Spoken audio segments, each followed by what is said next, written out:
Muy bien, como una aplicación dentro de los métodos gráficos, en este caso vamos a ver la aplicación del método del paralelogramo para, en este caso, resolver problemas de manera parcialmente analítica a un problema que inicialmente es gráfico. ¿Cómo se puede encontrar el vector resultante, por ejemplo, entre esos vectores que son un vector A y un vector B? En este caso vamos a decir que es posible llegar a la respuesta utilizando precisamente la definición que habíamos visto anteriormente. Para el método del paralelogramo se debe trazar dos rectas paralelas a cada uno de los vectores que pase por el extremo del otro vector. Estas rectas paralelas, como se muestra en la pantalla, van a tener un punto en el cual van a intersectar. Entonces el vector resultante se va a poder dibujar desde el origen de ambos vectores hasta el punto donde coincidan estas rectas paralelas que estamos mencionando.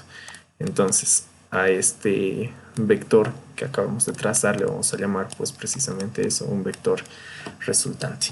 Y no solamente eso, sino que vamos a decir que se puede encontrar esta solución de una manera más directa. Si bien gráficamente esa es la respuesta, una vez se puede esto reemplazar en algún ejercicio, pues se llega a la solución, pero se pierde algo de precisión. Obviamente siempre hay errores en la parte de mediciones. Entonces, vamos a decir que se puede encontrar de manera directa el vector resultante o el módulo del vector resultante bajo la siguiente ecuación. Vamos a decir que esto es posible hallarlo si se encuentra la raíz del primer vector elevado al cuadrado más el segundo vector elevado al cuadrado más dos veces el primer vector por el segundo vector, y en este caso ambos multiplicados por el coseno del ángulo que están formando entre sí.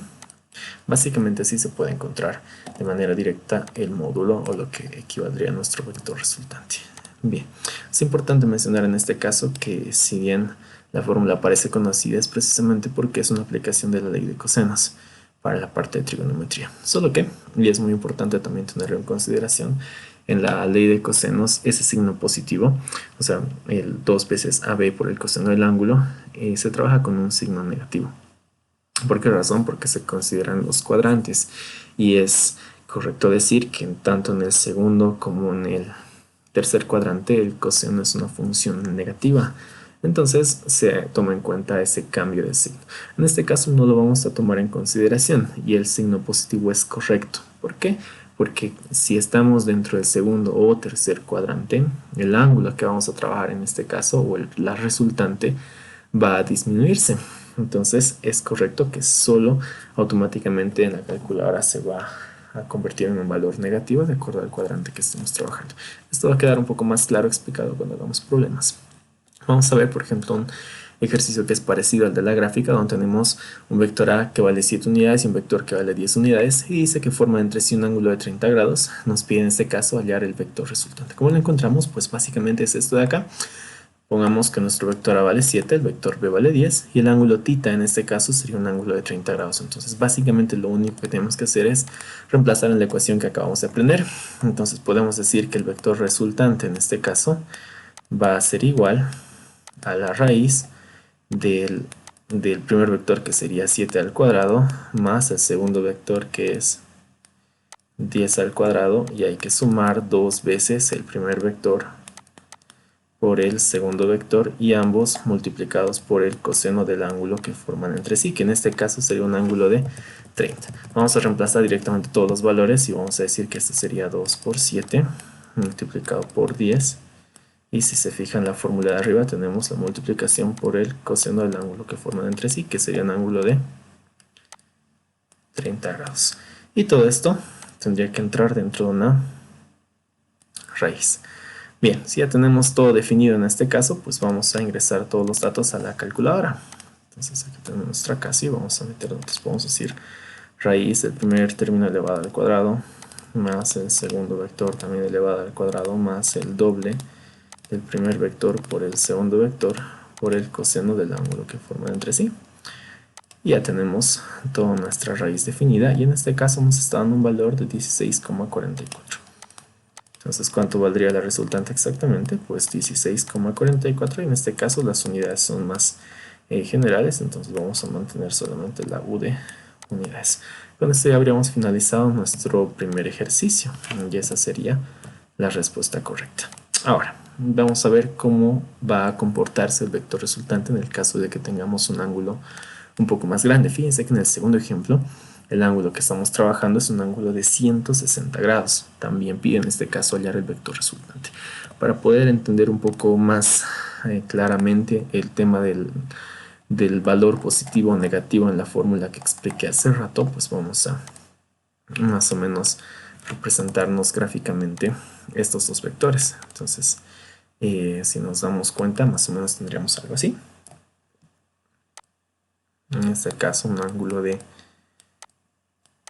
160 grados para dos vectores. Un vector de 20 unidades y un vector de 30 unidades. Ahora, como el ángulo ya es muy abierto, si nosotros podemos imaginarnos cómo básicamente formaríamos nuestro trazo de rectas paralelas, y si se dan cuenta, vamos a trazar más o menos algo así. Fíjense que nuestro vector resultante, gráficamente estoy mencionando, no dentro de nuestra aplicación, gráficamente el vector resultante sería mucho más pequeño que nuestros vectores originales, cuyo caso no es el del primer ejemplo. Acuérdense que fíjense, nuestro vector resultante para ángulos agudos es mucho más grande, cuando el ángulo es obtuso es más pequeño, y eso se debe en la parte de aplicación a que el vector o la función coseno dentro del segundo cuadrante es negativa. Entonces por sí solo ya va a cambiar el signo acá, más por menos va a ser menos, por lo tanto mi resultante va a ser más pequeña. Así como gráficamente sería correcta, analíticamente también lo va a hacer. Entonces en este caso vamos a resolver nuestro problema. Obviamente si estamos trabajando con la aplicación directa, que es el objetivo, no es necesario hacer toda la gráfica y trazos de rectas paralelas y demás, y el dibujo de cómo sería nuestro vector resultante. Sin embargo, para poder aclarar esa duda, lo estamos trabajando de esa forma.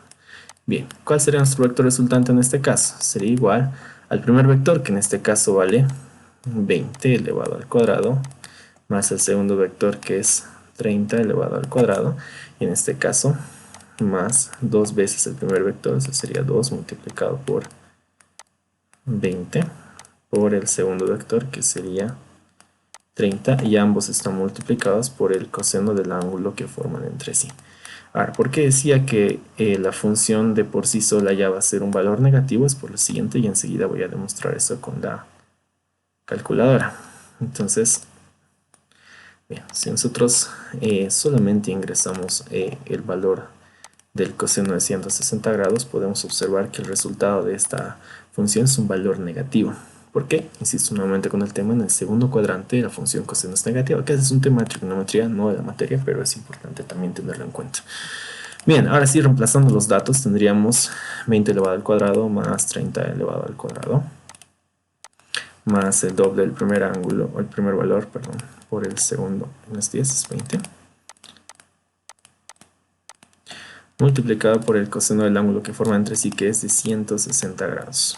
Entonces en este caso automáticamente se va a restar, y fíjense que el valor cambia a ser 13,13. Entonces nuestro resultado sería un vector resultante que es más pequeño que ambos vectores iniciales, que sería 13,13. Sí, evidentemente en este caso también estamos hablando de unidades, entonces ponemos la unidad respectiva.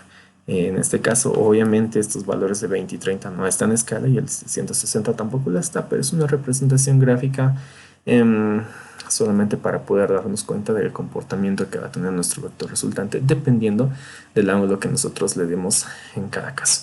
Y esa sería entonces la aplicación para el método del paralelogramo.